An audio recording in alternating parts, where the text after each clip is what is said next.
this computer. Yeah, I did. Have you got the power Yep, to record? good. I started. Yep. Are you recording Yeah. it locally to your machine? Yeah. Okay, then. All right. Shall we officially begin? Sure. Yeah. Welcome to the virtual book launch of this enhanced learning environments and technology. I have the pleasure of being, joining co-editor Dr. Zeynep Touchgan and the wonderful contributors who authored fantastic chapters, which this book would not be as awesome as it is. So Zeynep, would you like to do an introduction, maybe answer why did this book come into existence? Why is it necessary?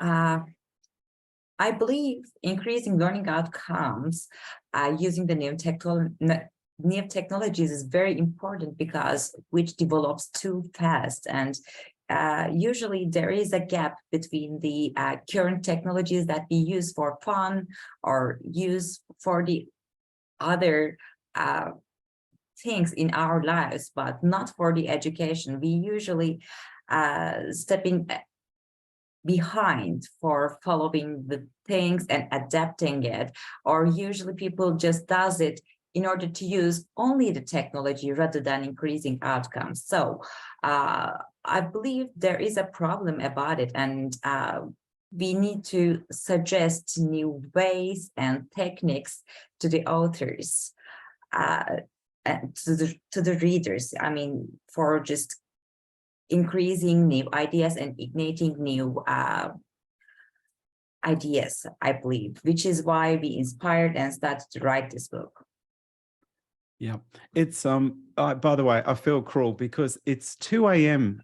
in Istanbul for Zeynep. So everyone realized that Zeynep's just had a full working day, and the first thing I did was say justify the existence for the book. So with that Band-Aid ripped off, this is how we'll go about doing things. We'll just make a brief introduction to the book, but chapter by chapter, you get to hear from the authors, which is really, we feel quite privileged by that. So we're going to try and do that really quickly in the first half hour, and then open up for Q&A so people can like test our brains. Yes, but again, my sincere sympathy for Zeynep. 2 a.m, coffee, long day at work, and being answering tricky questions on the field. So would it be appropriate, Zeynep, to maybe introduce chapter 1, or do you want to do a bit more of a general chat about the book? I should also plug that the reason I got involved was because Zeynep's first book was really good. So I'm lucky enough to be involved with the second. I actually wrote that first book when I was in Australia during my postdoc, and I was very lucky because I supervised by Barney Dalgarno, and we wrote 2 huge international book chapters and put one of them into this book and shared with the readers. That is beautiful. And actually, after just making a little summary about the research, I also would like Barney to talk maybe about his perspective about the whole process, you know, a 1-year study. And whenever you would like, I can start. Sure. Okay. So what we might do is now, first author cannot join us this morning because, again, the time difference and the rest of it. But Zeynep, would you be able to do the honors? Oh, yeah, Can Mutlu. Can Mutlu works at the computer science and instructional technologies field, and he really has an interest about the educational technology from the philosophical perspective and the technology world.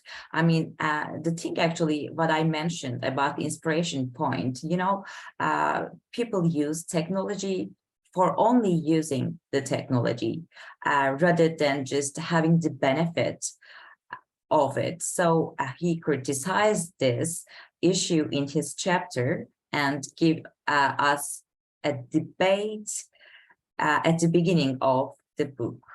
This is what I can say. Unfortunately, he's not with us. But it was a really good discussion, wasn't it, as editors, as to, you know, the forthright, candid opinion, which is, do we start the book with a chapter that pretty much criticizes the fetishism in technology? And it was like, yes, we will. And not censor any of that because it's coming from an educated perspective. We hope, it doesn't put people off that the first chapter is essentially challenging the idea of technology being this great savior. But I think it's critical thinking that we're promoting. So it's a really nice start is to go, well, let's not assume that technology is the answer. Let's, have a debate about it. And I think the chapter is a really nice way of, kicking things into gear as people get into the book. Is that your take on it, Zeynep? Yeah, you might say. Okay. we try not to elaborate. Also, something about the book is that we could talk about the size of it, Zeynep. You're sort of saying from the outset that you didn't want it to be a massive tome of like 100,000 pages because everyone's busy. And even the way that you're formulating the chapters was to make them concise. Do you want to talk a little bit about that? Actually, writing that book idea started with the invite of the publisher. I published the first book and they invited me as a guest editor to their series. And I really would like to create different perspectives and collect all of them together for just making something different. So I started to send emails to people and elect their professionalities and restricted the size of chapters and just bring all of them together in almost 1.5 years. Then, of course, Andrew and I just worked on the manuscript several times. It's shifted, but at the end of the story, it was a good, successful book, I believe.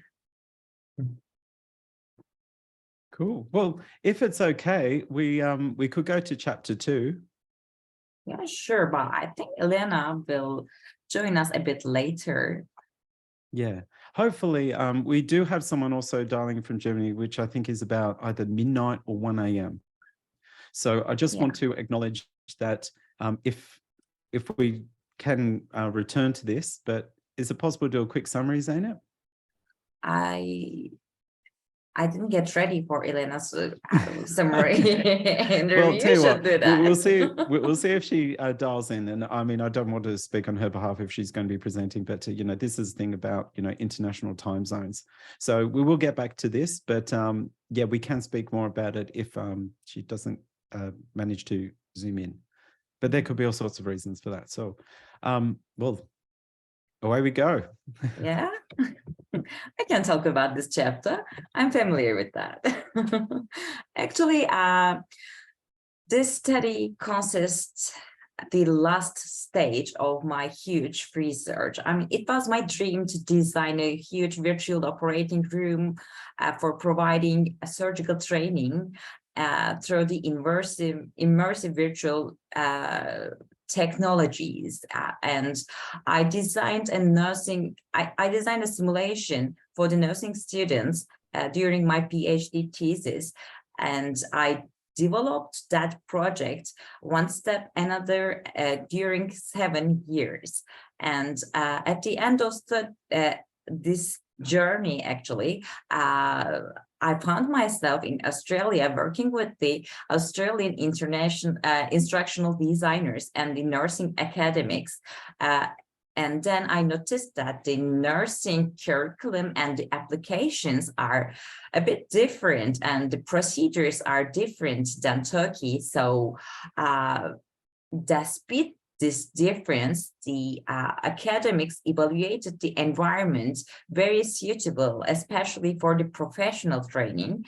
And that inspired me to update my projects when I was in Australia, which is why actually, maybe if you let me, Andrew, maybe I can share screen and I think you've got the power as a but I can't do that while you sharing. Sure, no worries. All right, let's hope I don't press the wrong button. Okay, thank you. And where's my browser?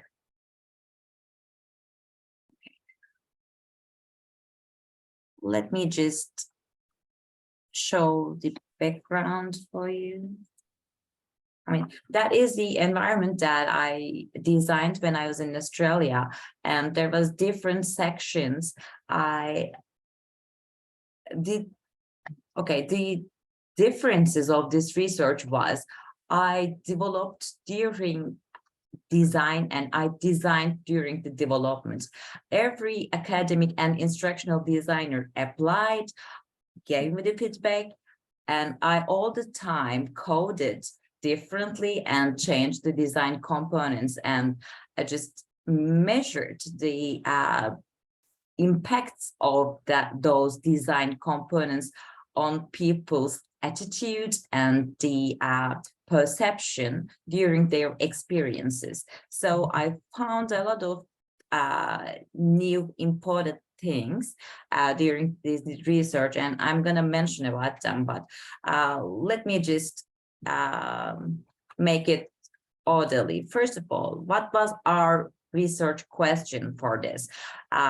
As I mentioned, I developed previous version, and for this research I got previous data to compare with the new one. So what was the difficulties encountered before can be solved with the particular design principles. So at the end of collecting the data, we find that becoming familiar with the environment take at least 2 or 3 sessions for the participant, and despite changing functionalities of HMDs, they had mounted displays, this fact does not change. So it doesn't matter which brand users use for during their experiences, they need at least 3 experiences before learning from the immersive virtual environments. This took time, and actually for the initial application, people feel a lot of dizziness and sickness and stress, but they don't report that kind of impacts on their physiology or psychology after their 3rd session. And when they were evaluating 1st session as a fast movement, despite not changing the movement speed in the virtual environment, they perceived it slower for the other applications, which means getting familiar of also directly related with your brain and perception. And after learning the environment, you actually make everything more easier, and automatically that indicates you're autonomous. Your autonomous impulses activates at the subconscious level, maybe, I don't know, I can only suppose that kind of thing, considering my observation. And also presenting learning outcomes and the tasks into virtual environment definitely increase the attention time and the implementation time of the users. So just don't let the users all free in the virtual environment. Give them a task, and if it's possible, use branch structure to do that. I mean, complete one task and just pass the other one, and direct all the scenario considering your preferences. That is also the important thing. And we also found a lot of more information. I invite you to read this chapter, and I may share this chapter. There are more information and the review of all participants in that part. I also will be happy to answer every questions after listening Barney's point of view about this journey.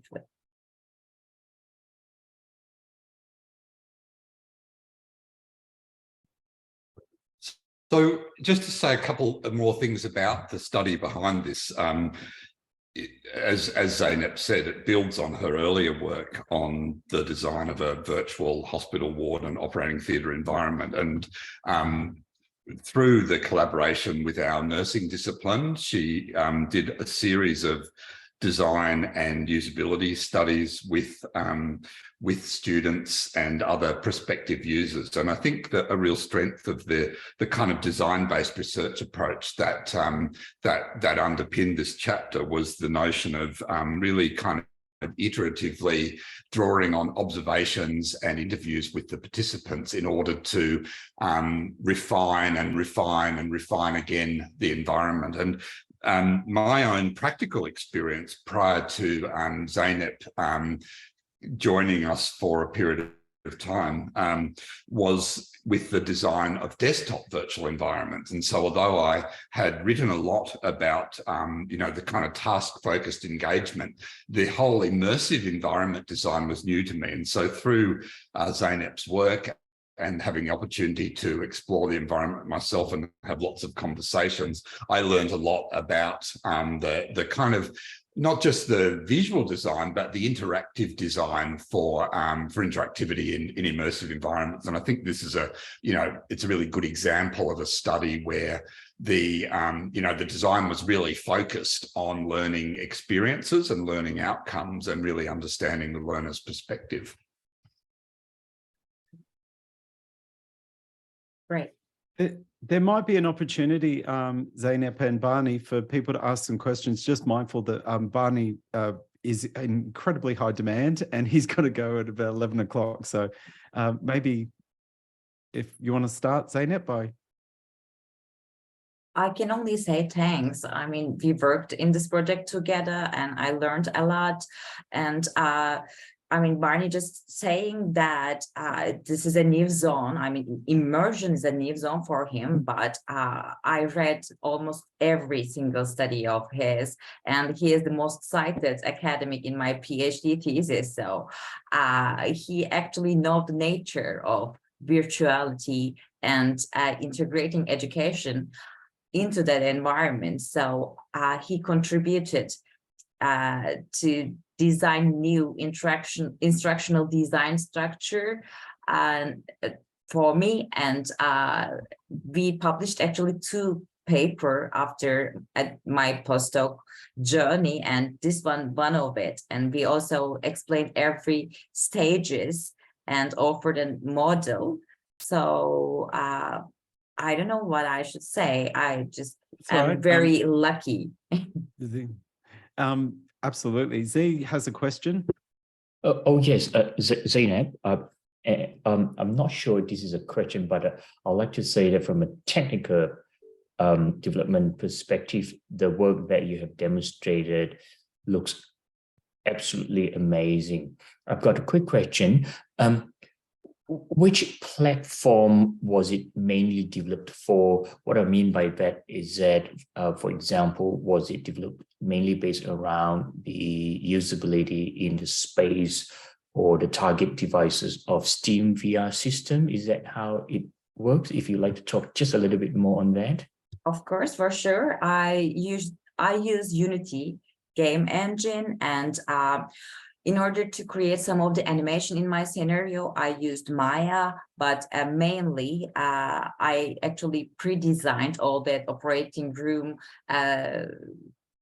components, and especially I designed each surgical instrument in SolidWorks and duplicated the physical scale directly to the virtual area, which is why everything is very realistic and accurate to the medical terminology in that environment. That was very essential for me. And I coded every interaction using C#. And these are the all components that I used during that research. But I also used the SD keys, OVR SD key called as Oculus's SD key, but also I think it changed its name after Facebook changed its name as Meta and bought the Oculus.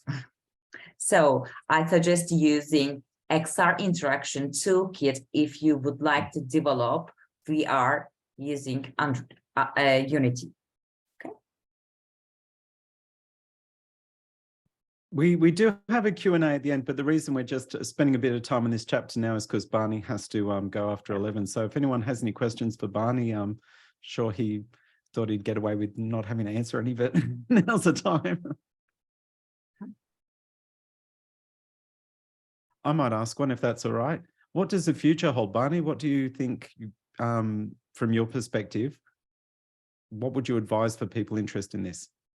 Yeah, look, we were talking about this just in our sort of pre-meeting, just the fact that we've been expecting these kinds of environments to really take off in a mainstream at scale way for quite a few years. It always seems to be on the verge. And I do think that there's some kind of interface issues and challenges that some people experience. I do think that the kind of concept of augmented realities, where we're really, things like head-mounted displays of various kinds where we can actually see the real world superimposed on top of a virtual environment. I feel as though that's where there's enormous potential, because I feel for some reason, a lot of people do not naturally gravitate towards being enclosed in an entirely virtual environment as a functional way of doing things. It's used in some educational applications, but the notion of actually that kind of, real mixed reality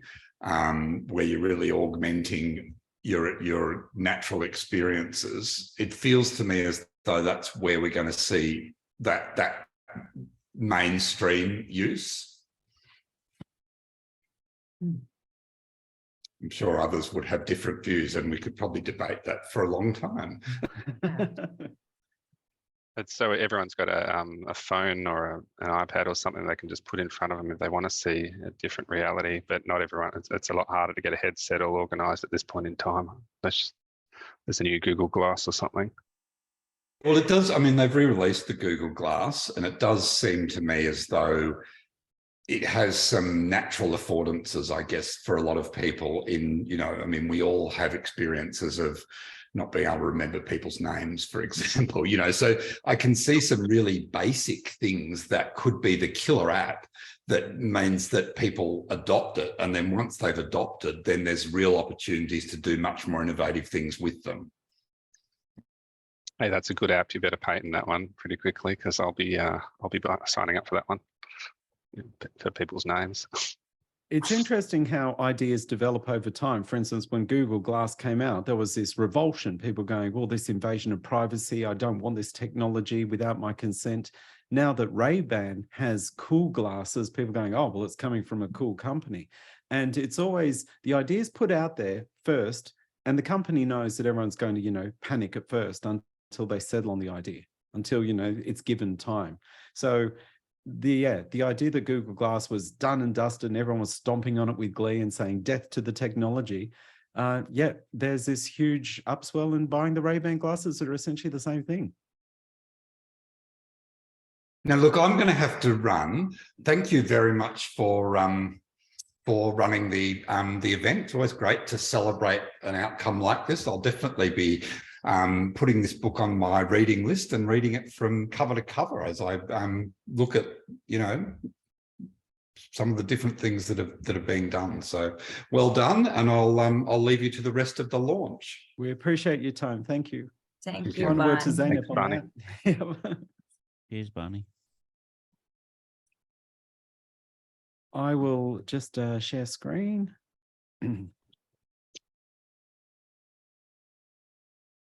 And hopefully that's popping up. Yep. Yep. Okay. Chapter 4. Oh, it's a great privilege. We get to introduce our next co-authors. Zeynep, do you want to do the honors? Yeah, sure. Donovan Jones, Daryl Evans, Michael Hazelton, Zhi Sang-Si, and Shanna Feely wrote the chapter titled The Development of the Compromised Neonate, Virtual Reality Neonatal Resuscitation Program. All right, let's listen to them. Excellent. So first, thank you, Zeynep and Andrew, for putting this together. I think this is a massive achievement, and it's really, really good to sort of, bring everyone together to talk about what they've done. I'm very, very fortunate to have been able to work with an amazing team on the journey through a number of different projects, but certainly working with Dr. Feely, Dr. Cargill, and Dr. Zishang Si from Tasmania, who was originally from the University of Newcastle. But what I might quickly do, if it's okay, and it takes a minute, Andrew, can I just get share screen for a second? I just put some stuff together, not fully prepared, but that's okay. We'll just switch over for that. Go for it. Okay, fantastic. Let me just click here, and I have got a screen in mind. I've just got to find it. Okay, should be that one. Okay, I can't share. Sorry, Andrew. I know this is a bit of a tech thing, but I can't share a whole screen on. I don't know why that is. It's only letting me share devices, like boxes that are actually open. Zainab, so you're recording. That's right. Let me just do this. This will work fine. I'll just do that, and I'll just move that out of the road and just other work that I've got going on there. Beautiful. We'll make that nice and big. Mm-hmm. Yeah, fantastic. We can see it, just so you know. Yeah, all good. Yeah, good stuff. And you should be able to hear a bit of music there. So this is the program once it's all polished. This is the neonatal resuscitation virtual reality experience that we developed.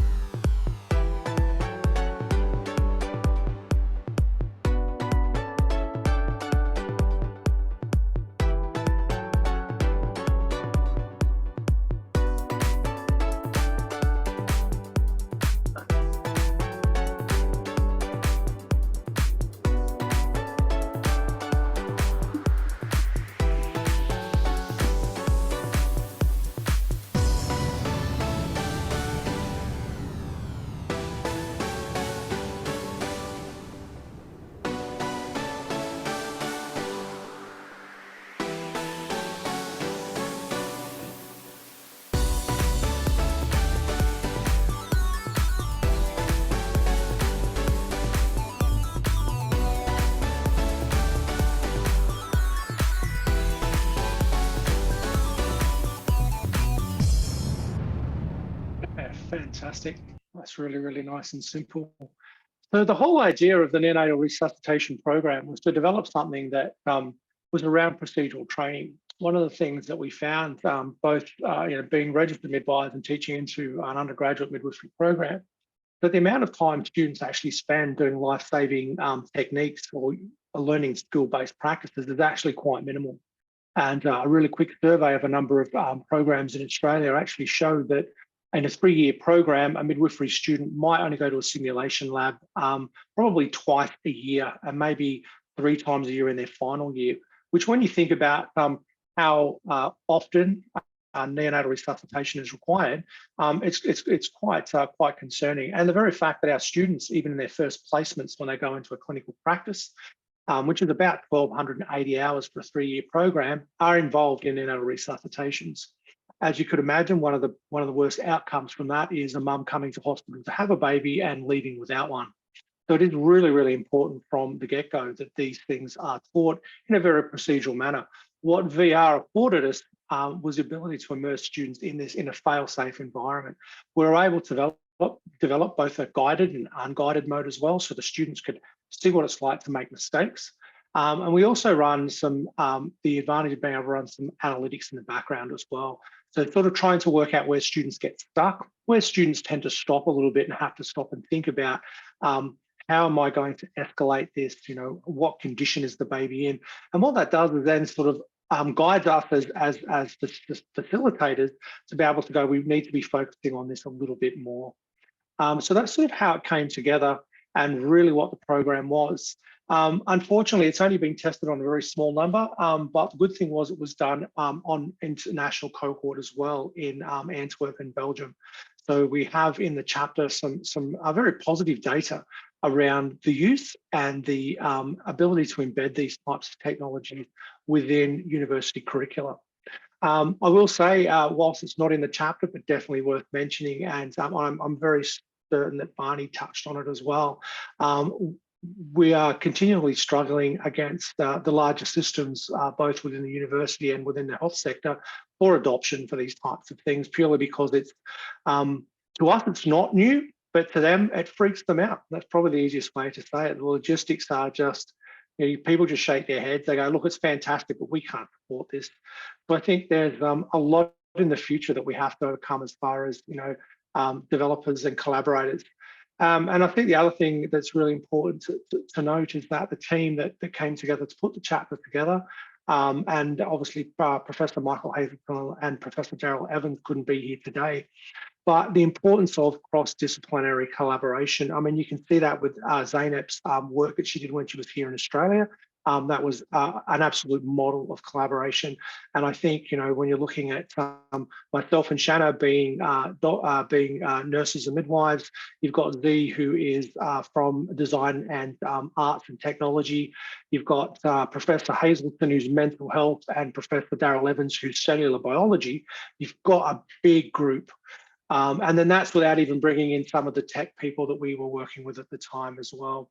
And one of the things that I just want to mention, this is really interesting, Zeynep, just sort of building on what you were saying around how you did interviews to sort of see what people used and what they didn't use. What we actually did, we took a different approach. We actually filmed. We actually got our guys to come in and film a neonatal resuscitation. And that way they could go back and continue to actually go, okay, so what were they doing at this point? Why is this important?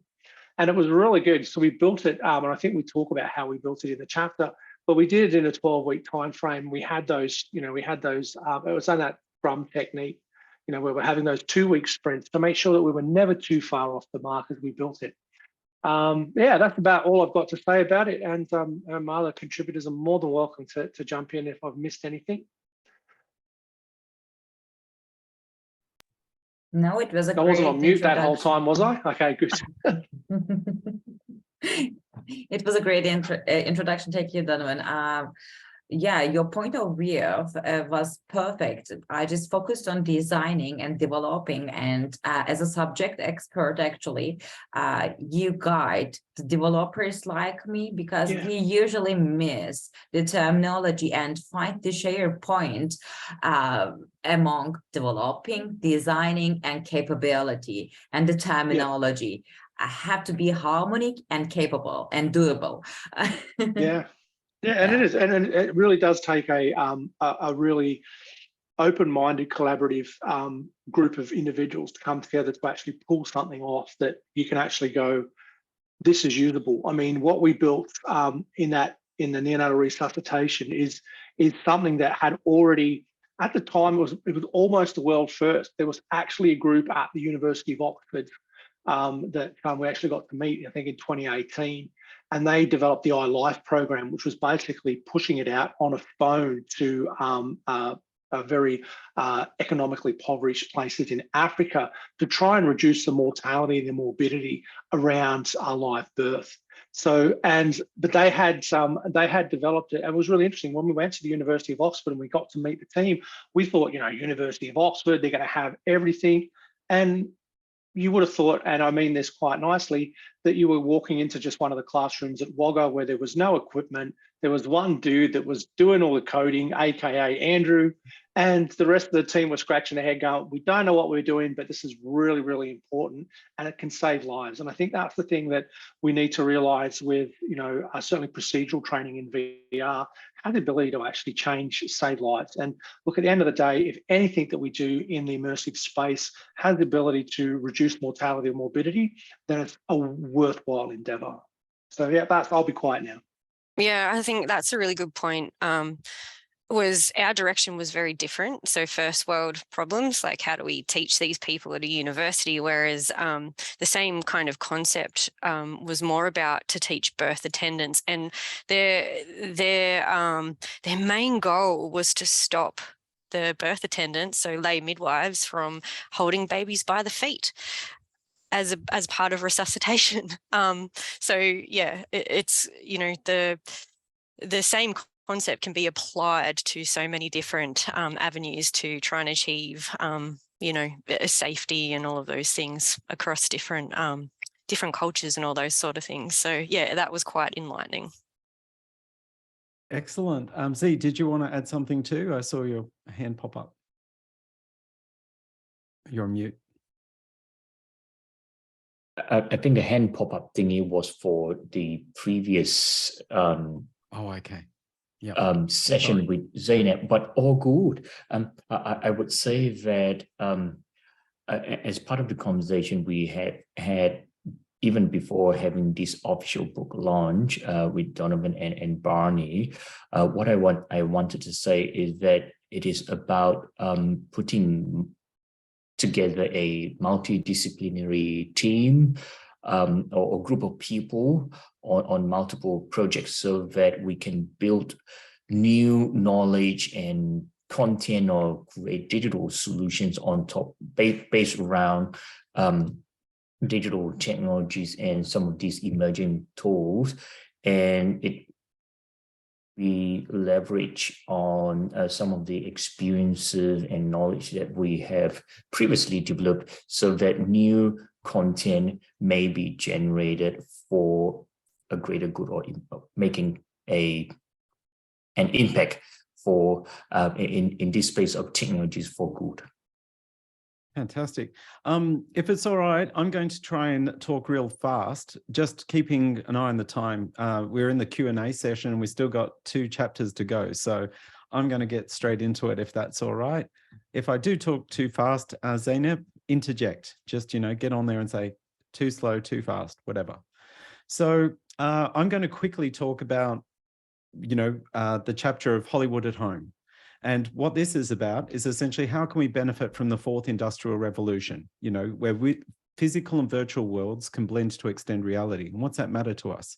So creative foresight requires daring imagination. Arthur C. Clarke said, any sufficient advanced technology is indistinguishable from magic. It happens to be that filmmakers have been doing this for some time.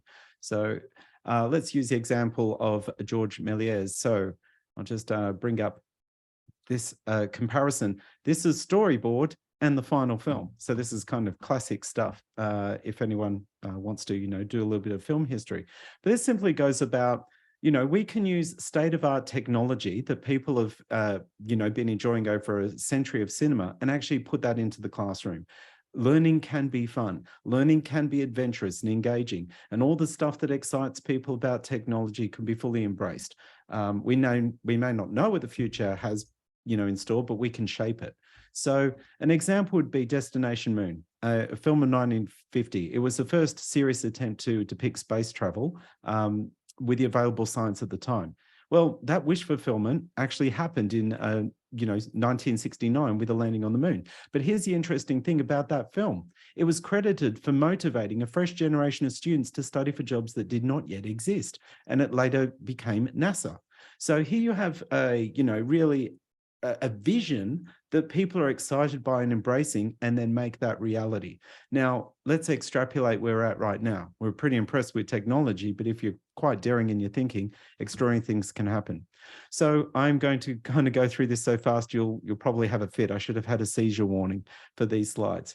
I want to have a conversation with as many people in the education field as possible about it's not just the technology. There's some fundamentals here. Here's an example. This is the same location, but the difference you get from just choosing the time and the season. So that's how dramatic it can be. And it's not computers that are the answer.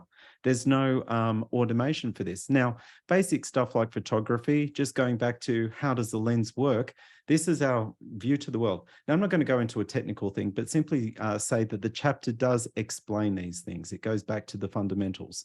And it says about the limits of what a computer does or a camera does compared to the real eye, such as an overexposed photo you've seen before, underexposed and correct exposure. And it sort of unpacks the secrets behind that, such as if you can't trust what's in the viewfinder, you can trust what's called the scopes and the meters. Again, it's a balance between why care. So it's about trying to get people on board with using technology so that they can meet their aspirational targets. An example is a HDR image. There's a limit to what the camera can take. So by taking multiple photos, you can get, full control. And explaining how a computer image is put together with a red, green, and blue channel. As I said, I'm going to be going quickly through this. For those who are really geeky, I do go into a bit of detail as to what web colors are, hex, and so forth, but not for too long, like no more than a page, just to explain those things.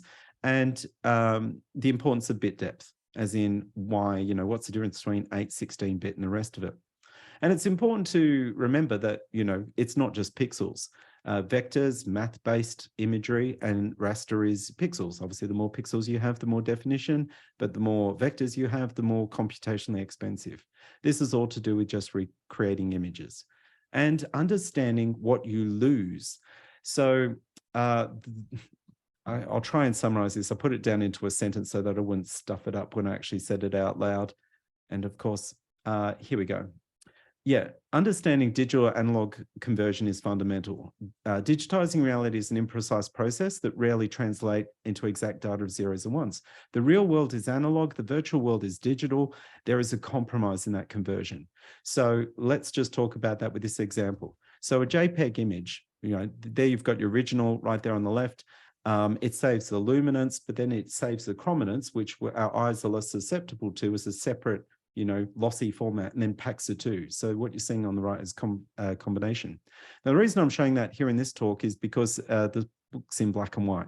So if anyone wants the color versions, these are us right now. Talk about what you lose when you actually bring stuff into the computer. Here's an example. So if you just convert an 8-bit image and you work away, have a look at that graph down the bottom. That's the amount of color detail you've got left, as opposed to 16-bit. Again, how good audio. If you record it too low, you have very little to play with. If you record it too loud, you've lost some details. There is stuff to discuss about 360. Now, I'm just keeping my eye on the clock, so I'm not going to do much of this, but applying this in practice. So here we have ChemCert, a company that wants to take people on site and show them good and bad practice. So let's, for instance, go here. This is the great thing about virtual worlds. We don't just answer multiple choices to what's right and wrong. You can actually show what not to do. So I'll just let this play for about a second of these two guys coming into the shed. And look, there's a container there. What's he going to do? Don't step on it, fool. And then bang. Yep. And this person's going to go over and do some naughty stuff too. So we can show best and worst practice. Right, leave that for now. Back to the slide. Okay. The chapter goes through 3D modeling, the process of modeling, texturing, animating, and rigging.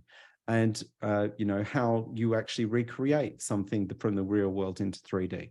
Whoops, I just hit the keys. This is really interesting. So I discussed very quickly a $70,000 scanner as opposed to like getting a digital SLR, which is typically $1,500. And I reference a software called Reality Capture. Now, as of this morning, Reality Scan is free on iOS devices. So if you've got an Apple device, you can now get this for free and do photogrammetry of this quality on your mobile and iPad. So we had to get this chapter out really quickly because everything we're talking about. I was talking previously about how a webcam can do an animated character. But in last year, we had MetaHuman, which was allowing you to have like a Hollywood quality 3D model talk in real time. And again, as of this morning, no, sorry, let's not overdo it. As of yesterday, MetaHuman announced its DNA is open. So you can actually now get the behind the scenes secret black box of info to do your own transporter stuff. So the 3D model of Zeynep, I can now send her the DNA file and she can open up and create her own version of herself, which is probably the way to go anyway.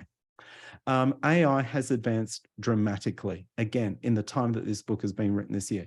So this is NVIDIA Canvas, where what you see on the right is completely made up from AI. But since then, if you haven't seen the work of Midjourney and DALL-E 2, it's frightening. The stuff that's being done with Unreal Engine is accelerating. This is the image from the book. And within 6 months of this, we were doing full virtual landscapes with digital characters. And this is from the latest project with Department of Agriculture, Fisheries and Forestry. So that's me just, there's so much to say about the chapter. I'm so sorry for not getting to the point, but this is possible. This is in everyone's hands. I want to enable it so that more people can take education, embrace all of this, and really engage with a future that is yet to be invented. So yeah, that's me. And over to you, Zeynep. All right, thank you, Andrew. It's a great chapter. You know, we are very excited to see the details about all of your Agri Park and the other projects and the beautiful designs that I know you spent a lot of time and effort to create that kind of magics. And at the last chapter, actually, you know, people started to just discuss about metaverse like it is something new, but it is not actually. So that started to bother me, and which is why I decided to write that chapter. This chapter directly deep dives into the metaverse literature and explore the essential features, components, and its capability to boost the learning environment. I created some futuristic scenarios into that chapter and give some clues to create futures universities and systems to the readers. Actually, metaverse is a term that we already know, but it is like culture, like a living organism. So just it shifts all the time. And, you know, the users of metaverse require an avatar, Web 2.0 technologies in these days, but with the developed technologies, now we integrated cutting-edge technologies like blockchain, cloud computing, artificial intelligence, and human-computer interaction systems to make metaverse not better, but more vivid place, actually. Because this is actually a marketing place, and rather than just using metaverse in favor of people, they use it for making more money. And actually today, increasing popularity of the play to earn systems and blockchain based that kind of mechanisms is a kind of proof of that tendency of the societies. So apparently, we all adapt to these shifting mechanisms, just like we did to the social media. And this chapter, I suggested an architecture and layer and core components after evaluating the other authors' suggestions. And at the end of that story, where is my screen share? All right. At the end of that story, yeah, I reached that result.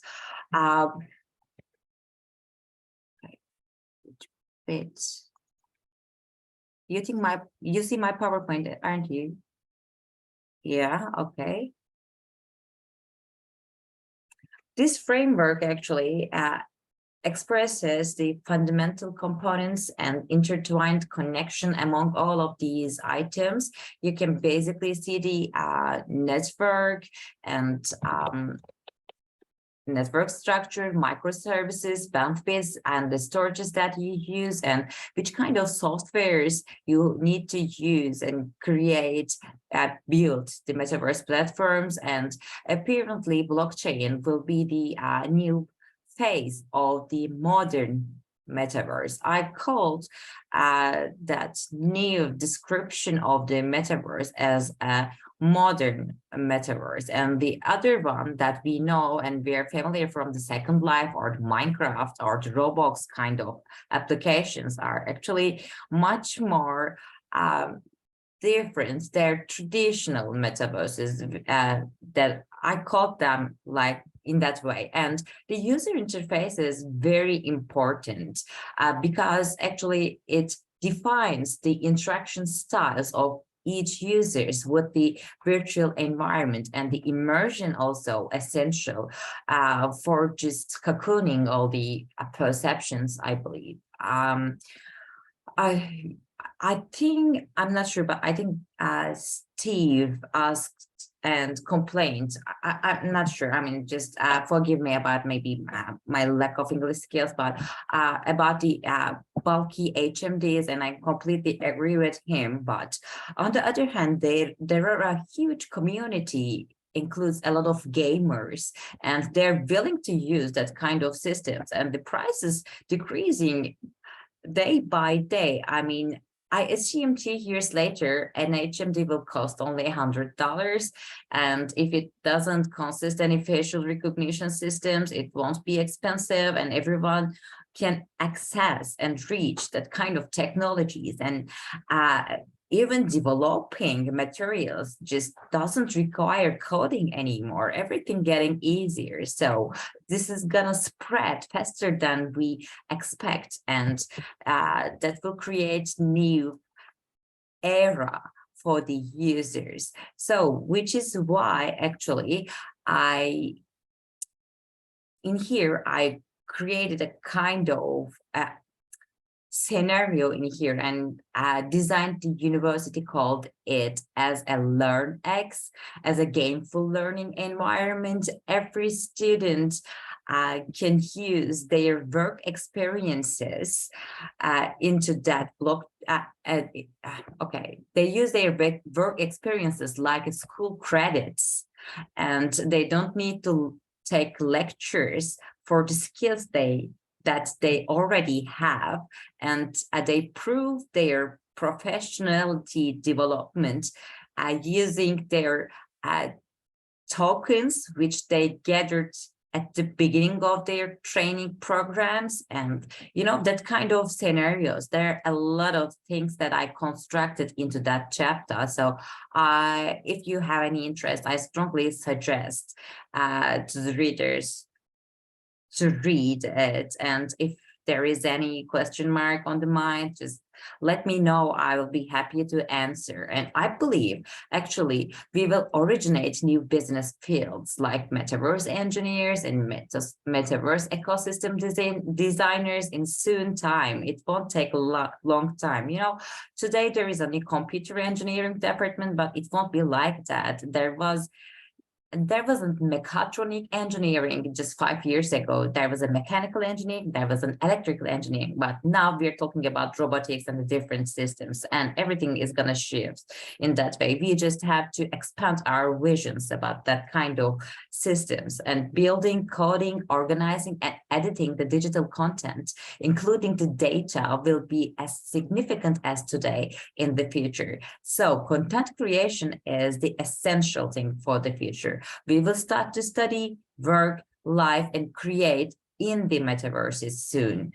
And I discussed about all these revolutions which will push us to construct a new ecosystem, new social culture, the digital one, that reshapes our habits, ethics, and the economy, even the economy. And of course, the social, educational, and business life. These are the things that we discussed in that chapter. That is all that I will summarize now. Thank you. Thank you, Zeynep. And I've got to say, on reading the chapter, this is going to sound biased because, we work on the book, but it was such a clear-headed summary of what is such a complex topic. We have obviously, like Mark Zuckerberg trying to hijack, the meta tag and all the rest of it. Yeah. But it was just a really brilliantly articulate summary of the current state of the metaverse and what it can be. Now, I'm very mindful of the time. Because we start about 5 minutes late, we'll open it up for QA and possibly go for 10 minutes or so, if that's okay with people. If people have to drop off, no worries, we totally understand. I'll just share screen, because I want to say straight out, for everyone involved, what an absolute privilege it's been to be in such awesome company. And for those of you attending too, I noticed some people here on the call that especially from CSU are brilliant, so it's fantastic to see you all. But yeah, I'll hand it over for Q&A. Anyone can jump in.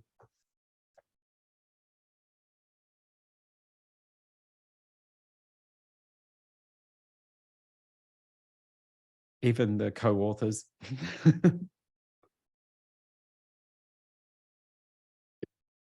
Zeynep, not quite a question, but I think the last paper that you talk about, metaverse, it is going to be attracting a lot of readership, and it's going to be highly citable, in my opinion, and because it is going to link back to a lot of discussion based around how previously we have been relying on the internet, and now metaverse, and is metaverse the next thing of internet, and how does it work? It's about a research paper that's going to raise a lot of new questions, that's going to spark a lot of interest. That's cool. Yeah, thank you. Thank you, Z. I hope it contributes. I actually would like to share that full paper on my ResearchGate account, but because of the publication right and the publisher's restriction, I can't do that, but I put some summary on public space, and I really will be happy if you share it with your colleague too. Zeynep, just on that topic, actually, I'm wondering your pictorial slide on the metaverse architecture, is that within the chapter? Because I would actually like to cite that in an article, if that's possible. Yeah, with your permissions, sure. of course, and the publisher's permissions. But if it's already there, that could be really good. Yeah, you can take it for sure, and it is in the chapter. Beautiful. I believe that, yeah, people can always contact us and get permission for whatever images or slides or whatever. So yeah, a direct contact is also possible. I can give out color images for anyone who, wants them as well. So yeah, we would give it all away for free if we could. Yeah, absolutely. Well, it's not like we're getting paid, so we would, but it's just we've got those restrictions of the publisher. Actually, maybe we should create a drive folder or that kind of cloud folder, and just for the people who are poking me on ResearchGate about the details of chapter, we can directly share it for only their private usage. Editing. Well, the tables would, yeah, you'd have to check with Cambridge, who've been very good with us. They were very supportive over the time frame too. I mean, how long did it take to write the book, Zeynep? It took a time. It took 1.5 years. Yeah. Richard, is there a question? I'm not too sure. Yeah, where do we get a hold of this book? Now. I've got the library. The library. Okay. I haven't actually ordered CSU to get one because I figured that'd be self-serving. But if anyone else wants to order it in, they can. It is on Amazon. It is on Cambridge Scholar Publishing's right, website and several that kind of online shopping places as well. Okay. I wouldn't mind getting a copy of it. Yeah, good to see you, Richard, by the way. Hi. Good to see you as well. Well, we'll maybe just do another minute or so to ask any questions and then thank everyone for their time. Has anyone got anything that's provocative, interesting, an announcement, for instance? If it's okay, I wouldn't mind just quickly saying what's next for Zeynep and the co-authors. Should we start with you, Zeynep? What's next? What is next? Okay, yeah. Actually, I am working on a research project which aims to create a therapy metaverse. And in that kind of environment, we actually plan to work with the incubation office, my university. And at the end of the story, maybe we are going to offer a product for the companies and make some money with a new startup. And the therapy metaverse includes a lot of modules and brings peer-to-peer therapies and group therapies, even the meditation sessions together, and generates individualized content considering the users' tracked logged data. And I mean, too many specifications that I can mention, but it's a huge project and I got a great team in here. Besides, I am working on the cultural ministries supported and funded project in here, and I may announce it 10 days later at the 12th of this month. There is a huge organization about the creative industries and cultural applications.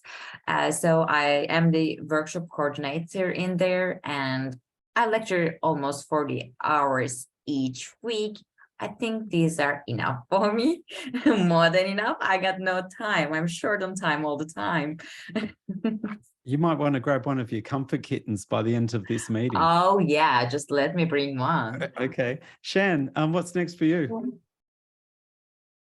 That is a good question. I think just trying to get that adoption, trying to get people maybe through publications just to see the benefits of using extended realities, you know, in place of what we've always done, particularly in healthcare simulation. So yeah, trying to address, I think, those gaps really, if we can, and yeah, just trying to get that out there still to that wider audience that may still be reluctant to uptake these things. I'll ask a round two before Zeynep steals the show with the comfort kittens. I'm Z, what's next for you? Well, I suppose with some of the collaborators here, contributors here, I'll look at those kids.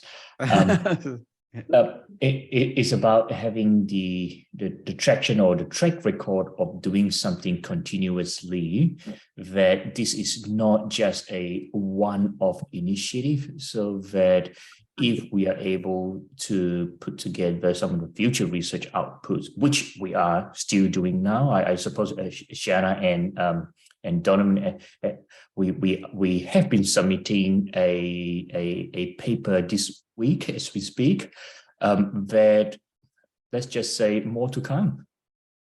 Yeah, fantastic. Donovan, do you want to give a sneak peek of your plans? Yeah, look, I mean, look, the plans are probably not as solid as I'd like them to be. I mean, we're in the process of doing a special editorial, Frontiers in Medicine, which will look at the use of extended realities in primary healthcare. As a part of that, the team that I'm working with just about at the draft phase of a systematic review. Quite interesting to see where the similarities are not in what's currently being used in that space. And then there's also building on for my postdoctoral work. So having done a PhD thesis in mindfulness-based interventions for men with pregnant partners and developing the world's first online mindfulness program for dads, be looking at actually going that next step and taking the groups that we have the traction with and looking at applying for some category 1 or category 2 federally funded grants to see if we can actually try and make a bit of a difference in the other roles of support that we can offer dads through the journey of parenthood. And then obviously there's the other research that we have going with Scienticians Inc. and looking at the release early, hopefully next year, for the Road to Birth, which is anatomy and physiology for pregnant women. And of course, the other research we have going on with the United States, looking around empathy traits with the Argyle College of Business. So look, there's always a lot of stuff going on, but also for anyone here today or watching this recording, if you have any ideas or you need input or something like that, you can always reach out. Capacity is not as large as I'd like it to be, and but always happy to sort of have a bit of a listen and see where we can contribute to working together on various things. Agree with Don. Mm-hmm. Yep. I'll give a quick summary for those of you who don't know. This book came at an interesting time when I was moving on from 20 years of lecturing into a new territory of running the Extended Reality Center, otherwise known as the XRC. And the whole thing about the XRC is using this technology to do things smarter, faster, cheaper, and safer. But let's just apply that to learning and education in general and how we use that technology. How do we, embrace all those principles? So very exciting times. Get to lay the track as I drive the train over it. So it's very cool. But I'll hand it over to Zeynep, who will close the meeting with the kittens. Did you want to? I just saw you struggle with them for the past 5 minutes, but now it'll put a smile on everyone's face if you. Are you sure? They don't stop. They're always moving. I got 4 of them at the house. My little kitty just delivered 4 little kittens. We should have started with that. They're just 6 weeks or something like that, and so pretty, and walk on my keyboard at the moment. No, I won't let her do that. Thanks, Well- Guy, for everyone just joining us and contributing for everything. And that was a great project. I really would like to do more project multidisciplinary stuff together. I'm glad having a great team and brilliant participants like you. Thank you. That's perfect. I'm not going to say any better than that. That was fantastic. We'll let you go to bed now. Thank you. At the end of the day, and I'm gonna probably get awake 2 hours later, but no worries at all. Thank you, everyone. It's truly wonderful to be in such great company, and we look forward to hearing more from all of you. So farewell for now. Excellent. Thanks, Thanks, Andrew. Andrew, Zainab. Thanks, Thanks, everyone. Thanks, everyone.